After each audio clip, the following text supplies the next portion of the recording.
Hey guys, Mike Toy, Bonsai Boise. So today I'm gonna be harvesting the air layer that I did on this giant hibiscus plant out front of my house. I did a video, I wanna say it was in March or April, where I first did the air layer. So right now I'm gonna go in and I'm hoping for the best because it's mid-August now, so ideally I would wait longer. However, found out that I'm moving most likely, so I'm trying to get things put together and don't want to leave this here because I'm sure the next guy's not gonna want to harvest it.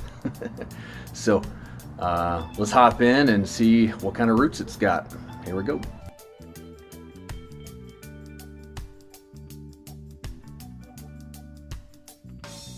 Okay, so before I hop in, I'll just give you a quick look at the soil that I'm going to use.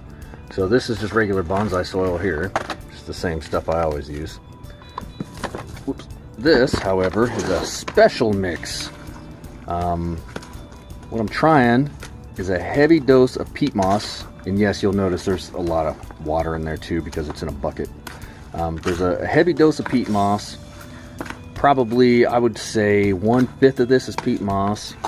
2/5 of it is the bonsai soil, and the other 2/5 is sheet moss, which I'll give you a look at right here. Here's the sheet moss I use. I should have taken a shot of it before I emptied it all out, but you see it doesn't say anywhere on here what it was actually made of. It just says sheet moss, but I'm thinking it was sphagnum moss. I mean, it looked like it, felt like it, seemed like it probably was. But yeah, it doesn't say. I read it everywhere and it doesn't say anywhere what it is, so it's not really made for this, but it kind of looks like sphagnum moss, kind of feels like sphagnum moss. Good chance it is sphagnum moss. I figure why not, we'll try it. So that's what makes this mix up here. So plan is I'm gonna harvest that, put it into this soil here. Of course I'm gonna drain the water, and this is what I'm gonna put it in, just a regular old junky pot. And that's some lava rock at the bottom just to help with drainage. So let's go.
All right, so there it is.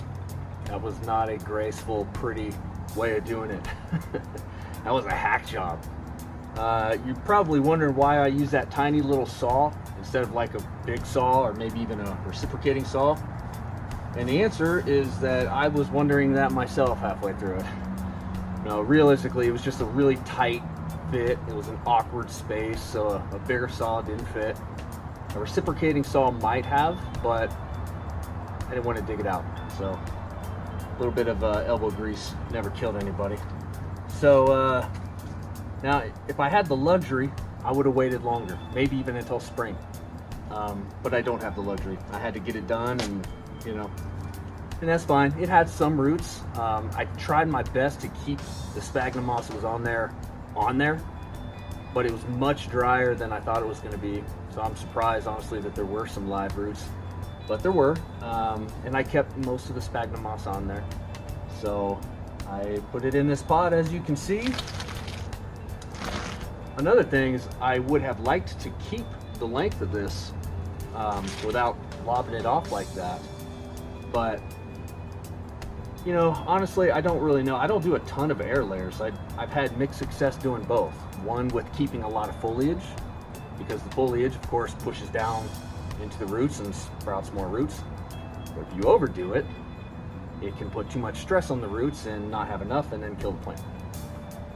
On the flip side, you can overbalance it on the other flip side by having too much roots and not enough foliage, which in theory pushes out new foliage, which I think is the safer route to go.